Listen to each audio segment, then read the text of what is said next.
Van Lifestyle.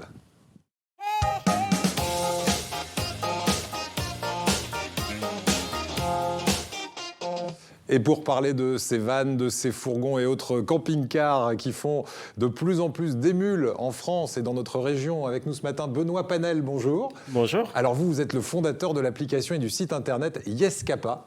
C'est un site et une appli de location entre particuliers, de vannes, de fourgons, de camping-cars, et ça marche très très fort. Hein, effectivement. Vous me direz ça tout à l'heure. Parce qu'il y a l'été s'annonce bien. Voilà, l'été s'annonce très très bien. 21% d'augmentation, par exemple, par rapport à l'année dernière sur ce site internet. Guillaume Vol, bonjour. Alors vous êtes quelqu'un qui est passionné par cette vie au grand air et vous avez décidé de transformer un fourgon. Vous nous direz pourquoi vous n'avez pas pris un camping-car tout fait et pourquoi vous avez transformé ce fourgon entièrement aménagé aujourd'hui. Alors je vous propose juste avant de regarder un reportage qui nous donne en quelques chiffres et qui nous explique ce phénomène croissant des Français pour les vannes, les camping-cars, un engouement vraiment incroyable. Regardez. T'es passé aux vannes, toi? Oui, c'est super pour voyager, on se sent tellement libre. Se balader quand et où on veut sans se soucier de trouver un hébergement, c'est ce qu'offre le camping-car. La France possède un parc de 500 000 véhicules de loisirs. Et la formule qui séduit de plus en plus, c'est le van aménagé dont les ventes sont passées de 5 à 40% en quelques années. Normal, il a plein d'atouts. Le van, c'est un camping-car version compacte. Avec moins de 2 mètres de hauteur, il respecte le gabarit d'une voiture. Avantage, il est beaucoup plus maniable, il se gare sur une place de parking et reste en catégorie 1 sur l'autoroute. On peut profiter des joies du van aménagé en le louant le temps d'une virée ou pour des vacances. C'est possible à partir de 60 € par jour.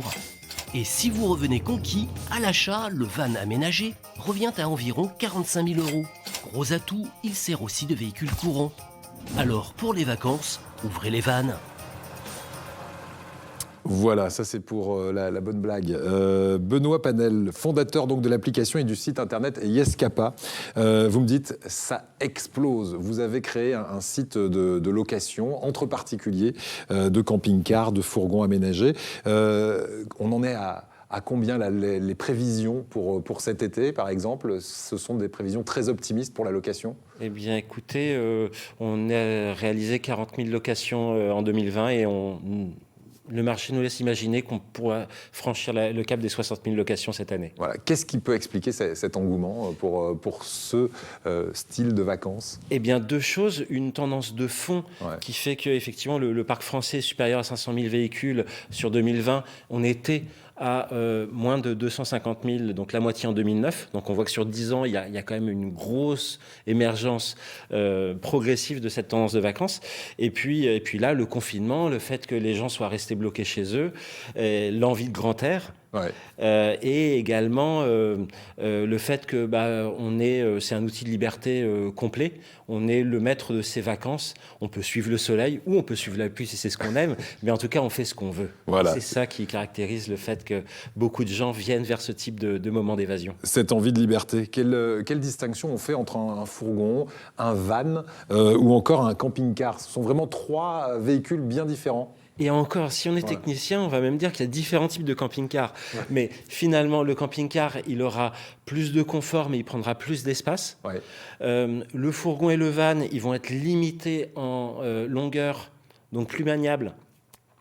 Et c'est un des avantages que lui trouvent les acheteurs qui se précipitent vers ces modèles-ci. Le fourgon peut être debout dedans et il y a très souvent douche et toilette. D'accord. Donc il y a quand même un confort qui est satisfaisant. Et puis le van, lui, il est hyper mobile, hyper facile à conduire. Par contre, on ne sera pas debout dedans et on n'aura pas de douche. Voilà. En moyenne, on loue un van combien de temps sur votre site? C'est très variable? C'est extrêmement variable puisqu'en avant-arrière saison, on va être sur des longs week-ends, 3-5 jours, tandis que sur l'été, on va plutôt être sur du 12-15 jours. Très bien. Qui sont les clients? D'un côté, donc, des personnes qui veulent partir en vacances avec un véhicule, et puis de l'autre, des loueurs, mais qui sont des particuliers, comme vous, par exemple. Hein, on verra avec vous, Guillaume, si vous le louez. Je crois que ce n'est pas le cas pour le vôtre. Mais qui sont ces clients, et surtout, sont-ils sécurisés quand ils viennent sur un site comme le vôtre? Parce que dès qu'on prend un véhicule, forcément, il y a assurance derrière. Qui s'en charge? Alors écoutez, effectivement, tout notre métier, nous, on agit en constructeur de confiance entre ces deux inconnus. Un qui met en jeu un bien qui est sa résidence secondaire sur roue. C'est ça. Il y a de l'affect en plus de la valeur. Et l'autre qui met en jeu ses vacances. C'est précieux, on y pense avant, on en profite pendant, puis on s'en souvient encore des années après. Et nous, on est là pour construire cette confiance. Donc effectivement, on le fait en vérifiant l'identité des uns et des autres, en vérifiant les documents du véhicule pour être certain que tout fonctionne bien, par les avis qui ont été déposés par les précédents locataires, et puis aussi, effectivement, par une location, tout risque location, qui se fait en France avec la Maïf, et c'est tellement important l'assurance chez nous que la Maïf détient 28% du capital. D'accord. Ce sont des vrais partenaires. Voilà. Et le mode d'emploi est très simple. Hein. C'est comme sur un site de location, j'imagine, entre une société de location et des particuliers qui louent. Vous ne faites pas d'ailleurs un peu d'ombre à ces sociétés de location? Comment ça se passe entre vous et eux? Parce que vous êtes peut-être un peu moins cher aussi qu'une société de location traditionnelle. Alors effectivement, les tarifs moyens vont être de 30% moins onéreux que chez un loueur professionnel. Par contre, plutôt que de s'en faire des concurrents, il y a effectivement des gens qui viennent aussi chez nous et qui veulent absolument un véhicule qui aura moins de 2 ans et qui sont prêts à payer plus cher pour ça. Très bien. Les véhicules particuliers vont avoir chacun leur aménagement, chacun leur vie, et éventuellement ne seront pas toujours tout neufs. C'est ça. Donc et du coup, on se permet maintenant de les onboarder, de proposer leurs véhicules et de s'en faire des partenaires plutôt que des concurrents. Bien. Alors, Guillaume Vol, vous êtes celui qui pourrait louer votre véhicule. Ce n'est pas le cas aujourd'hui. Est-ce que ça vous intéresserait? C'est rentable pour un propriétaire comme Guillaume de louer son véhicule? Eh bien, écoutez, on va partir sur un revenu moyen par propriétaire de 3 000 € par an, qui correspond à un peu moins de 6 locations, 5,5. D'accord. Guillaume, pour l'instant, vous l'utilisez, vous, parce que c'est tout neuf dans votre vie, ce fourgon. Depuis quand vous l'avez? En fait, je l'ai depuis fin d'année dernière. Ouais. Donc, j'ai commencé l'aménagement. Je suis parti sur une base de fourgons utilitaires que j'ai complètement isolé, aménagé en vue de partir en week-end avec ma femme et mon fils qui a 14 ans. Et pourquoi l'avoir aménagé plutôt qu'avoir pris un camping-car tout prêt, tout fait? Alors, la première chose, c'était le budget. L'objectif était de partir sur un budget qui était assez serré. Ouais. Donc, ça a permis de concilier un petit peu tout ce que l'on souhaitait.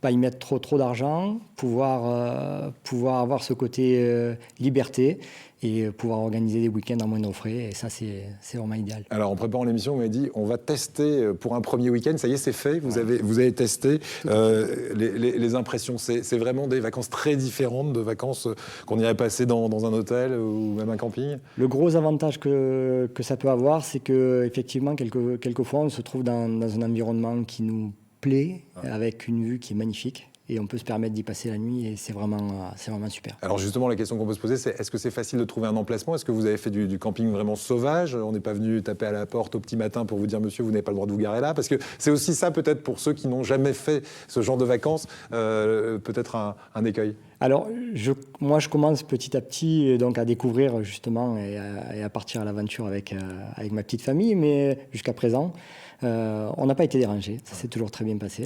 Et lorsqu'on a ouvert les yeux le matin, c'était vraiment formidable. Ouais. Alors là, aujourd'hui, est-ce que vous êtes autonome complètement? Est-ce qu'il y a la douche à l'intérieur de ce fourgon ou pas encore? Alors ça fait partie des petits aménagements que l'on prévoit pour cet été.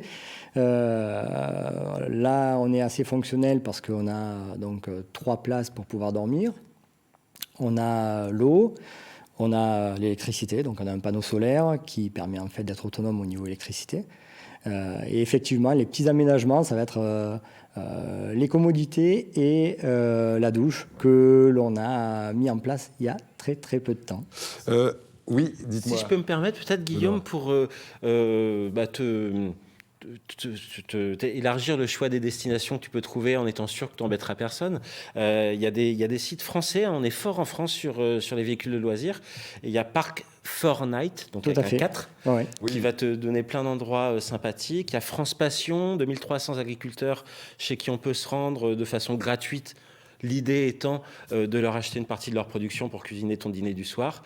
Et il y a plein de solutions comme ça qui te permettent de sécuriser le fait que tu sois et dans un bel endroit et que personne ne viendra t'embêter. Voilà, c'est vrai que Park Fortnite, on en avait parlé déjà dans cette émission, et c'est un endroit qui permet aussi de valoriser des agricultures qui parfois ont besoin d'appoint, pour des agriculteurs qui ont besoin d'un peu d'appoint.